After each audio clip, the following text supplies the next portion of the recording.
Hello दोस्त। बहुत सारा अपडेट नहीं हो पा रहा है, हालांकि ड्यूटी के कारण ऐसा हो रहा है। वो हम बिजी हैं, आप नहीं।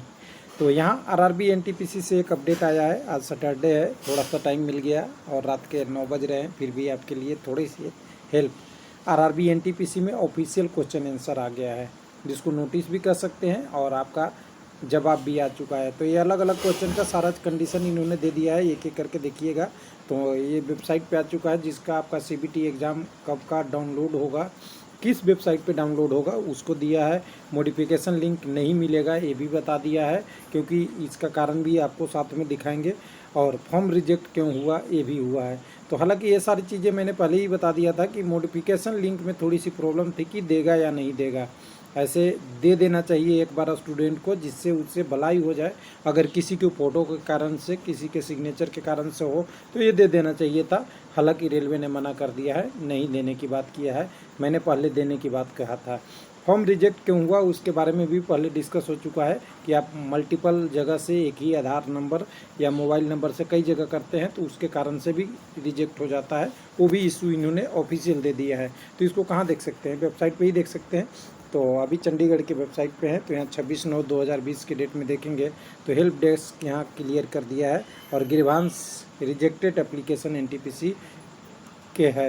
लेकिन इसमें बहुत सारी डिटेल दी हुई है, तो हम इसको एक बार ओपन कर लेते हैं। तो यहाँ ओपन करेंगे तो ये आपका पोस्ट योर क्वायरी। तो इसके लिए आपको कहीं भेजना नहीं है, इसमें डायरेक्ट आप क्वायरी डालेंगे तो आपका आंसर आएगा।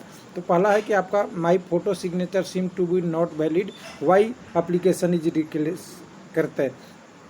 तो यहाँ देखिए, यहाँ पे देखिए रिजेक्शन ऑफ एप्लीकेशन इनवैलिड, देख लीजिएगा।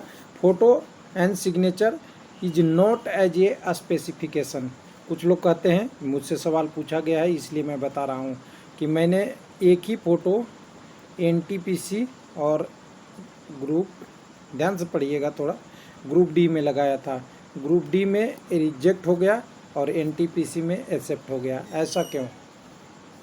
तो हो सकता है या तो हम अभी बच्चे हैं, समझते नहीं हैं, और या तो हम इतने बड़े हो चुके हैं कि समझने की कोशिश नहीं करते हैं। दोनों चीज़ समझिएगा। कुछ लोग कहते हैं सेम फ़ोटो यहाँ भी किया था, यहाँ किया था। स्पेसिफिकेशन क्या होता है आपको पता है? नहीं पता।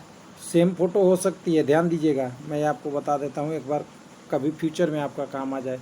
सेम फ़ोटो है, सेम पिक्चर की बात कर रहा हूँ, सेम सिग्नेचर की बात कर रहा हूँ।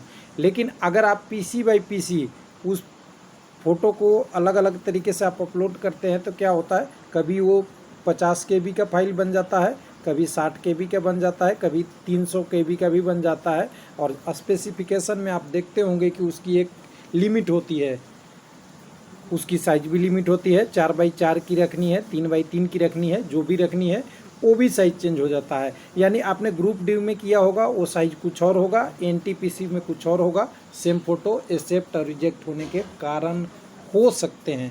हालांकि इसमें और कंप्यूटर बेस्ड चेकिंग होती है, तो माइनर मिस्टेक को भी मैं एक्सेप्ट करता हूं कि कुछ मिस्टेक और भी होती है। लेकिन सबसे बड़ी चीज़ है स्पेसिफिकेशन वही कहता है जो आपकी साइज, फाइल की साइज और उसका डायमेंशन अगर सही नहीं है तो रिजेक्ट हो सकता है। कई बार सिग्नेचर लोग करते हैं, सिग्नेचर को ऐसे लिखते हैं SI, ऐसा कुछ NGH, ऐसे भी सिग्नेचर रिजेक्ट होते हैं। सिग्नेचर फ्री फ्लो होनी चाहिए, उस टाइप के सिग्नेचर को लेता है। तो ये सब सारी चीज़ें हैं, स्पेसिफिकेशन में आती है। सेम फ़ोटो कोई मायने नहीं रखता, सेम फ़ोटो आपका दो जगह एक्सेप्ट रिजेक्ट हो सकता है। अगली हमारे सवाल था, मेरा एप्लीकेशन रिजेक्ट हो चुका है, मॉडिफिकेशन लिंक मिलेगा क्या? तो मैं इसमें तो चाहता था कि एक बार हो जाए, लेकिन यहाँ पे देखिए आरआरबी ने क्या लिखा है, multiple application applied do same RRB. अच्छा, यहाँ पे आपका रिजेक्टेड एप्लीकेशन वाला है, ये तो कॉमन सी है। एक ही आरआरबी में कई बार आपने अप्लाई कर दिया है या दूसरे आरआरबी में बार बार अप्लाई कर दिया है, जिससे आपका मोबाइल नंबर, ईमेल आईडी आपका बार बार रजिस्ट्रेशन हो रहा था, उसके कारण से भी हो सकता है। कभी अगर कोई डिटेल आधार नंबर देना हो उससे भी हो सकता है। ये रिजेक्ट होने के भी कारण है, यानी एक ही व्यक्ति ने कई जगह अप्लाई कर दिया है, कहाँ पे होता है, बिल्कुल एक क्लियर लिख दिया इन्होंने। उसके बाद तीसरा सवाल है कि देयर आर मॉडिफिकेशन वाला, जिसमें कह रहे हैं कैंडिडेट की कि अगर मॉडिफिकेशन करने का मौका मिलेगा क्या। तो इन्होंने बोल दिया है कि पैरा 2 में हमने ऑलरेडी आपको चांस दे दिया था, जिससे 2 बार मॉडिफिकेशन हो चुका है। यानी पहली बार आपने फ़ोटो अपलोड किया था, सिग्नेचर अपलोड किया था, उस समय आपसे पूछा गया था कि इस डेट के इतने डेट में मॉडिफाई करना चाहते हैं तो कर लीजिए, आपके पास आपका डिटेल आ गया था कि फ़ोटो का प्रॉब्लम है, एरर है। उस समय अगर आप कर लिए होते तो शायद ये प्रॉब्लम नहीं होती, लेकिन अभी भी स्टिल हमें लगता है कि एक बार चांस दे देना चाहिए, कैंडिडेट मॉडिफाई कर ले, लेकिन इन्होंने मना कर दिया है। आगे चलते हैं तीसरे क्वेश्चन के बाद चौथे क्वेश्चन पे। चौथा क्वेश्चन है कि एडमिट कार्ड कौन डाउनलोड होगा, तो ये सब लोग जानते हैं, आरआरबी की वेबसाइट पे होगा और एग्ज़ाम से करीब करीब 15 दिन पहले आपका नॉर्मल सिटी मिल जाएगा, कौन सा सिटी में एग्ज़ाम है, और एडमिट कार्ड शायद 4 डे पहले आता है एग्ज़ाम से, 4 डे पहले आपको मिलेगा ओरिजिनल एडमिट कार्ड, और ये सिटी और सेंटर आपको पता चल जाएगा 15 दिन पहले। आगे हम बात करेंगे तो अगला है कि क्या सीबीटी शेड्यूल कब होगा। तो सीबीटी शेड्यूल के लिए आपने देखा ही है कि डिटेल शेड्यूल, ऐसे तो आपका डेट एग्ज़ाम डेट 15 दिसंबर से दिया था, लेकिन इसमें एग्जैक्ट डिटेल आपको वेबसाइट के थ्रू ही आएगा, और जिस तरह से अभी वेबसाइट को रखा है उसी तरह वेबसाइट पे हमें सीबीटी का डेट दिखेगा। अभी कह रहा है कि क्या है कि हमारा what should do the lot of delay of accessing the page. तो स्पीड वगैरह का जो इश्यू है, ऑनलाइन एप्लीकेशन, इंटरनेट वगैरह वगैरह, जिसके कारण से ये हो रहा है, जिससे बहुत सारा टाइम लग रहा है। तो आप नाइट या ऑफ पीक आवर में कर सकते हैं, जब आपकी नेट की स्पीड वगैरह कम है या और भी कोई प्रॉब्लम आता है, तो ऐसे टाइम यूज कीजिए जिस समय आपका सर्वर आरआरबी का कम एक्सेस लॉस करते हों। 7वां सवाल कहता है कि क्या what is detail should be provided while writing the problem. तो इसमें आपका है क्या क्या 2 चीज़ आपको रखना है, कोई भी डिटेल करना है तो ये सब आपको मेंटेन करके रखना है। आपको रजिस्ट्रेशन नंबर और आपका रजिस्टर्ड मेल आईडी से आपका करके, कहीं भी अगर कोई एरर होता है तो आप आगे की ये विंडो वगैरह वगैरह की ये सब भी प्रॉब्लम क्रिएट आपको कर सकता है।